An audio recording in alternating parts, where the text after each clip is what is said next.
Bon, est-ce que vous avez envie de partir en vacances? Voir des lieux exotiques, partir à la plage, aller à la montagne, à la neige peut-être? Eh bien dans cette vidéo, on va pas parler de ça du tout. On va parler de lieux où je vous conseille, après vous faites ce que vous voulez évidemment, de ne surtout pas vous rendre. Pourquoi? Parce que ces lieux sont chargés d'une histoire assez morbide, macabre ou creepy, et du coup il en résulte des expériences plutôt étranges, peut-être des petits fantômes qui ont été aperçus par-ci par-là. Donc bon, clairement ce sont pas des endroits où aller passer des vacances, ou faire un date, ou une petite soirée. On n'a pas de thème de lieu particulier, ça va pas être juste des écoles, des universités, des hôtels, ça va être des lieux différents qui ont une histoire, je trouve, très intéressante. Donc sans plus attendre, on est parti pour prendre l'avion et aller tout droit dans ces lieux hantés. On va les visiter de loin, hein, vous inquiétez pas, mais on va voir un petit peu ce qui se trame là-bas.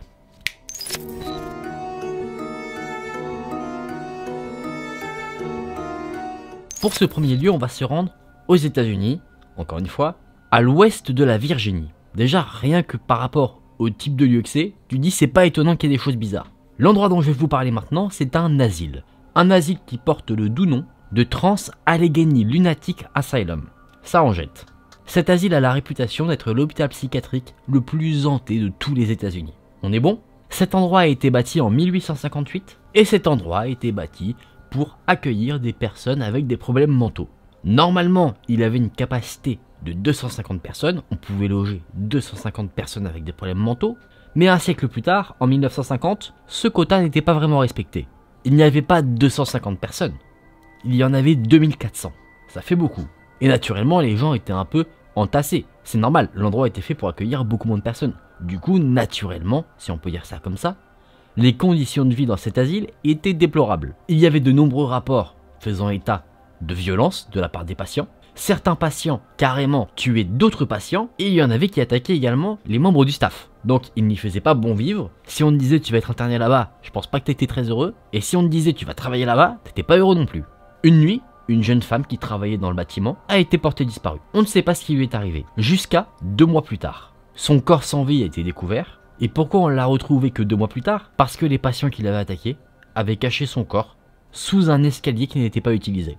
À un autre moment, un patient de l'asile a poignardé 17 fois un autre patient. Cette victime a rampé tout le long du couloir, laissant apparaître derrière lui une énorme traînée de sang, et il est mort avant d'atteindre le bureau des infirmières pour qu'il soit pris en charge. Effectivement, on est dans un truc sacrément violent, hein. Mais il ne s'est pas passé que ça, évidemment. Et ce que je vous dis en plus, c'est une liste non exhaustive, il s'est passé beaucoup de choses. Par exemple, 2 patients ont attrapé un autre patient et ils l'ont pendu à la tuyauterie. Néanmoins, la tuyauterie étant un peu usagée, la tuyauterie a cédé et du coup, ils n'ont pas réussi à pendre l'homme. Et est-ce que ces 2 patients s'en sont arrêtés là? Pas du tout. Ils ont traîné l'homme dans une chambre, ils l'ont mis sous un lit qui avait des lattes en acier, et ils ont écrasé sa tête, le tuant sur le coup. Là, je vous ai parlé des patients qui étaient violents, mais on avait aussi des abus de la part des docteurs. Dans cet asile, il y avait des lobotomies qui étaient pratiquées. Si vous ne savez pas ce que c'est une opération chirurgicale du cerveau qui consistait à couper une partie, et cette opération avait des effets plutôt néfastes. Les personnes qui en étaient victimes pouvaient perdre la parole, n'arrivaient plus à se déplacer, ils devenaient totalement associables. Enfin, vous voyez, des effets plutôt négatifs, et c'est pour ça que la lobotomie maintenant est une pratique qui est maintenant interdite dans beaucoup de pays. Mais à l'époque, c'est ce que les docteurs pratiquaient sur les patients violents. Mais pas que. Ils pratiquaient aussi des thérapies, mais pas des thérapies où tu discutes tranquillement de tes problèmes.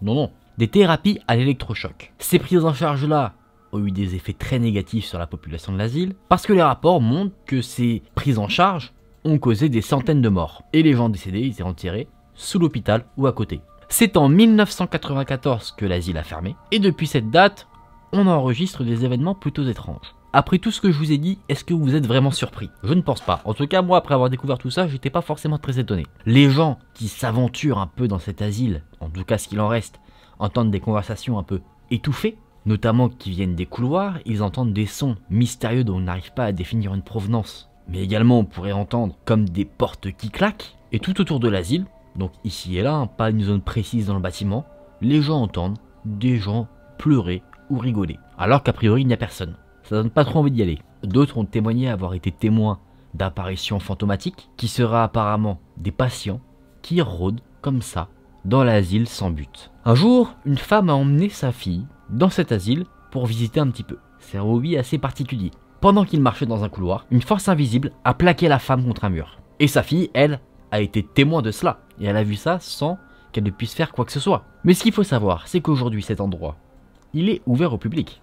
On peut s'y rendre comme on veut. C'est d'ailleurs devenu quelque chose d'un peu touristique. Il y a pas mal de chasseurs de fantômes qui se sont rendus sur les lieux et ils ont réussi à collecter des informations qui pourraient attester, si on peut dire ça comme ça, d'une présence paranormale dans cet endroit. On a notamment des bruits de claquements, comme je vous l'expliquais, des sortes de gros bangs comme si on tapait sur les murs ou sur les portes, un rire de femme et une voix un peu rauque qu'on a du mal un peu à comprendre, mais en tout cas ce qu'on peut comprendre de ce qui est dit, c'est « go home », rentrer à la maison. On aurait également une capture d'une sorte de fantôme, un homme dans le coin d'une pièce, d'une des chambres précisément, qui prend sa tête entre ses mains et qui se fait traîner hors de la pièce et qui ensuite disparaît. C'est toutes les informations que j'ai pu récolter sur cet asile. J'espère en tout cas que maintenant vous n'avez pas du tout envie d'y aller. En tout cas moi je vous conseille pas, on sait jamais. Déjà je vous aurais pas conseillé d'y aller si l'asile était encore ouvert.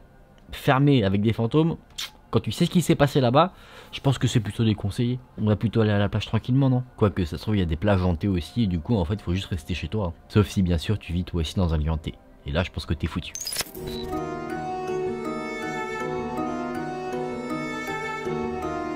Les amis, deuxième endroit. Alors là, ça ressemble un petit peu à un asile, mais ce n'en est pas un. On va parler ici d'un sanatorium. Encore une fois, on est aux États-Unis. Et ce lieu se nomme le Waverly Hills Sanatorium. Apparemment, cet endroit n'est ni plus ni moins qu'un des endroits les plus effrayants. Non pas des États-Unis, mais de la Terre entière. Rien que ça. Apparemment, sur place, on aurait fantômes et des sortes d'ombres. Mystère. En 1900, cet endroit était le plus grand bâtiment accueillant des gens pour les traiter concernant la tuberculose. En 1900, Louisville au Kentucky était l'endroit où il y avait le plus grand taux de mortalité lié à la tuberculose. En ce sens, des hôpitaux étaient nécessaires pour prendre en charge cette maladie. Et c'est du coup en 1926 que le sanatorium a été construit. À l'époque, il n'était pas considéré comme un endroit hanté, loin de là. Il était considéré comme l'endroit le plus avancé en termes de technologie, d'avancée médicale liée à la tuberculose.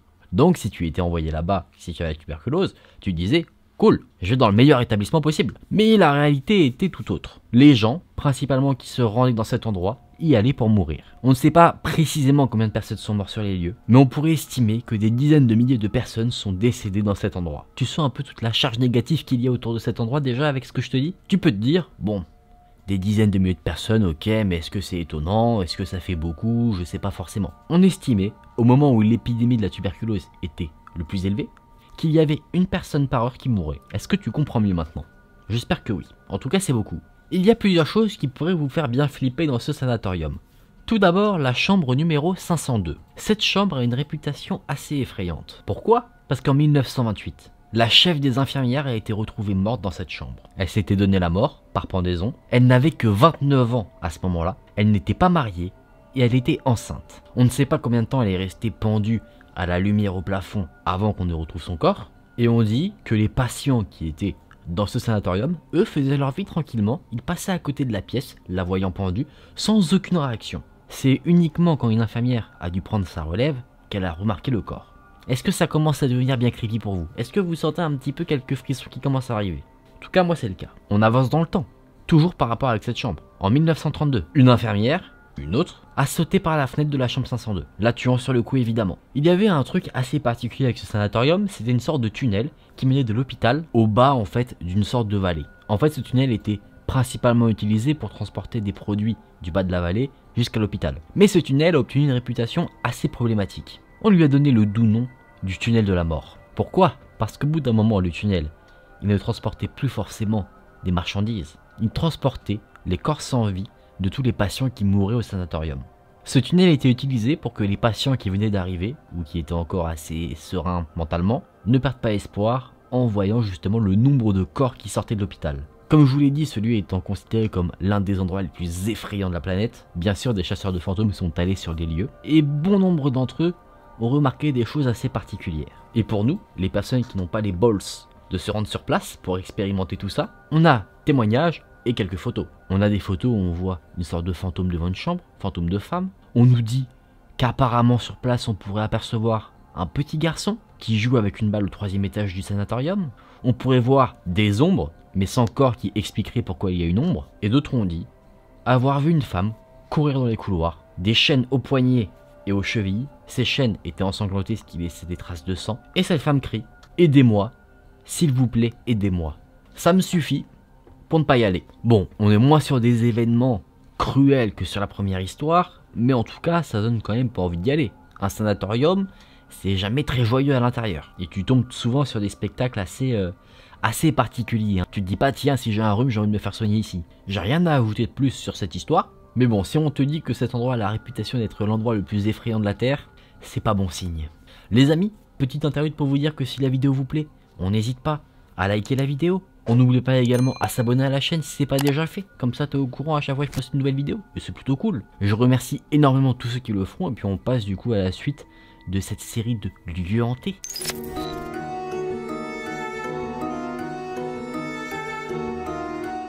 Les amis, on va conclure cette vidéo avec une histoire concernant une école. Une école, encore une fois, aux États-Unis, la Milton School dans l'Illinois. Cette école est hantée, tout simplement par le fantôme d'une jeune fille. Cette fille porte le nom de Marie et elle a été assassinée sur les lieux. Voici son histoire. On était une après-midi d'automne, tout se passait au mieux dans cette école et à la fin de la journée, naturellement, les cours étaient finis, les élèves et les professeurs s'en allaient de l'école pour rentrer chez eux. La jeune Marie, elle, était restée pour finir quelques devoirs qu'elle voulait faire ici, sur place, dans sa salle de classe. Quand elle eut fini ses devoirs, il faisait nuit, donc totalement sombre à l'extérieur. L'école était totalement silencieuse, et Marie s'est dit qu'elle devait vite rentrer chez elle parce que sa mère serait totalement affolée de ne pas la voir à la maison. Elle prend donc son sac et elle se précipite dans les couloirs déserts de l'école.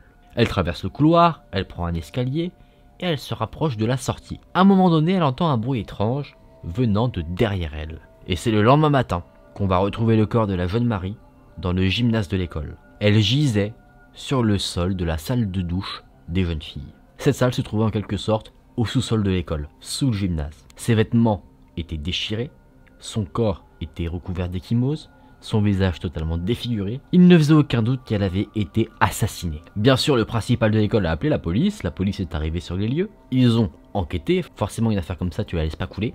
Et les enquêteurs ont trouvé quelque chose. Dissimulé un peu dans la mare de sang dans laquelle se trouvait la jeune fille, il y avait des lettres qui avaient été dessinées avec du sang. Les lettres étaient J-A-N.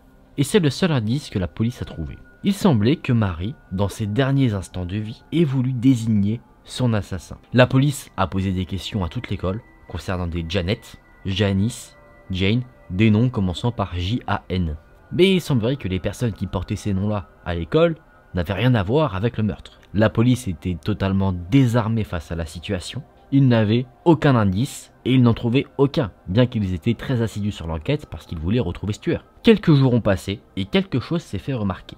L'absence depuis le meurtre du concierge. Et concierge en anglais, parce que l'histoire est en anglais, ça s'écrit janitor. On dirait qu'on a bien une piste solide là les amis. La police, ils ont aussi tilté, ils se sont immédiatement rendus chez lui et ils l'ont interrogé. L'homme vivait avec sa mère âgée et cette vieille femme a témoigné que le soir du meurtre, lui, le concierge, était malade et qu'il était là. Elle confirme que l'homme était bien là avec elle, du coup il semble avoir un alibi. Un des policiers remarque que le concierge sur sa joue a des marques de griffures. Bien sûr, il lui pose des questions à ce sujet-là et le concierge répond que ce sont des marques qu'il doit à son chat. La police a du mal à le croire mais ils n'ont pas assez de preuves pour l'arrêter. Les semaines qui ont suivi, la police a gardé ce concierge sous surveillance. La nuit, un officier de police se garait devant sa maison pour le surveiller. Et la journée, un autre officier le suivait discrètement partout où il allait. Bien sûr, cette situation a créé une rumeur qui s'est répandue dans l'école et du coup, beaucoup de gens dans l'école, étudiants comme professeurs, pensaient que le concierge était bien l'assassin de la jeune Marie. Les jeunes filles passaient rapidement devant lui car elles en avaient peur. Les garçons ne le regardaient pas dans les yeux, ils étaient également terrifiés et personne ne lui parlait. Ce concierge vivait un peu mal la situation parce qu'il entendait les gens marmonner et il savait qu'il marmonnait à son propos. Les professeurs plus adultes ont aussi remarqué quand même que le concierge avait changé un peu d'habitude. Il avait un comportement un peu étrange. Un jour, ce concierge a été retrouvé pendu. Il s'était donné la mort dans la chaufferie. Accroché à son torse, il y avait une petite note. Sur cette note, il y avait marqué « Je suppose que je l'ai fait ». Et là, bien sûr, le doute demeure. Est-ce que c'est un homme coupable et qui se sent coupable qui s'est donné la mort, ou un homme innocent qui ne supportait pas la pression que la situation lui mettait? Personne ne sait le dire. Les années ont passé, les étudiants qui ont vécu cette situation sont partis, d'autres sont arrivés, et cette fameuse histoire est passé un peu de bouche en bouche comme ça, parce que c'était quelque chose quand même qui était collé à la réputation de l'école, et beaucoup de ces nouveaux étudiants ont témoigné entendre des choses assez étranges. Des bruits de pas, alors qu'il n'y a personne, ils voient des ombres, mais personne ne semble en être propriétaire, il n'y a pas de lumière ou de personne qui pourrait expliquer qu'il y ait ce genre d'ombre. Les professeurs disent que c'est sûrement les étudiants qui font un peu trop travailler leur imagination, mais en tout cas il se passe des choses mystérieuses. Encore des années plus tard, l'école a fermé. L'endroit a été reconverti en bâtiment où il y avait des bureaux, et certains employés qui travaillent ici disent apercevoir des choses assez particulières. Ils entendent des bruits de pas dans un couloir sans qu'il n'y ait personne, des objets disparaissent, et certaines personnes disent même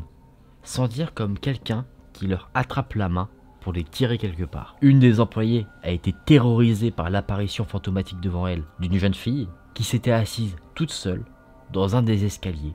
Et apparemment, cette figure fantomatique fait des apparitions assez fréquentes dans l'endroit. Les employés sentent également une autre présence, mais qui est beaucoup plus furtive. À chaque fois, ils la distinguent du coin du regard. Cette présence-là est une présence masculine, et les gens ressentent comme une atmosphère menaçante quand ils voient cette présence. Les employés pensent que l'esprit du concierge est enfermé dans le bâtiment, avec celui de la jeune fille. C'est là qu'on termine cette histoire. Là, on a un mystère sur le dos. Est-ce que le concierge est effectivement l'assassin? C'est possible. Pourquoi il se serait donné la mort? Moi, je pense pas que ce serait forcément parce qu'il se sent coupable. Je pense que c'est plutôt parce qu'il sait qu'il est foutu, que tout le monde sait que c'est lui, il n'a aucune échappatoire de possible. Après, je me trompe peut-être. Libre à vous en tout cas de vous en faire votre propre avis. C'était des histoires en général, je trouve, assez intéressantes. En tout cas, ça donne pas envie d'y aller. Est-ce que vous, en tout cas, par rapport à cette dernière histoire, vous voulez aller à l'école demain? Pas sûr. Heureusement qu'il y en a qui font des visios en ce moment par rapport à ça, parce que sinon je pense que tu aurais un peu les jambes tremblantes en y allant, et pas parce qu'il fait froid. Les amis, je vous propose qu'on se replonge dans une ambiance beaucoup plus saine, on quitte les lieux hantés, on quitte les lieux à histoire néfaste, et au reste ici on est dans un terrain totalement neutre, et même plutôt positif d'ailleurs. Ici il peut rien se passer de mal de toute manière. Ce sont des lieux très intéressants, je trouve. Alors pour ma part, je ne m'y rendrai jamais, sauf si je commence à avoir une passion pour l'urbex ou quelque chose comme ça. Mais c'est des lieux, je trouve, qui te mettent la chair de poule. Déjà parce que souvent, ce sont des lieux qui sont maintenant abandonnés. Mais en plus de ça, même des lieux qui sont pas hantés, mais qui sont chargés d'histoire, tu te dis, tu ressens quelque chose, tu vois, tu sens qu'il s'est passé des choses, souvent des choses pas très positive, et du coup tu sens une sorte de pression, tu es peut-être plus sensible à ressentir des trucs paranormaux. Alors je dis pas que tu verras forcément quelque chose de paranormal, mais ce que je veux dire c'est que tu vas sentir un peu toute cette atmosphère pesante, et tu vas entendre quelque chose, tu vas te dire qu'est-ce que c'est, tu vois, alors que ça se trouve tu n'aurais pas cette ambiance étrange, tu ne poserais pas ce genre de questions. Peut-être que ça aiguille ton esprit directement vers des choses un peu creepy, parce que tu te trouves dans une atmosphère totalement creepy. Je sais pas si vous voyez un peu ce que je veux dire, mais je me comprends. Les amis, j'espère que vous avez aimé la vidéo, vous avez passé un bon moment, que je vous ai fait un peu, même si c'est pas dans des endroits très exotiques, un peu voyager. J'ai beaucoup aimé vous présenter ces endroits, parce que c'est pas juste des endroits où on te dit ça fait peur, c'est des endroits aussi qui ont vraiment une histoire, et ça je trouve que c'est le mieux justement,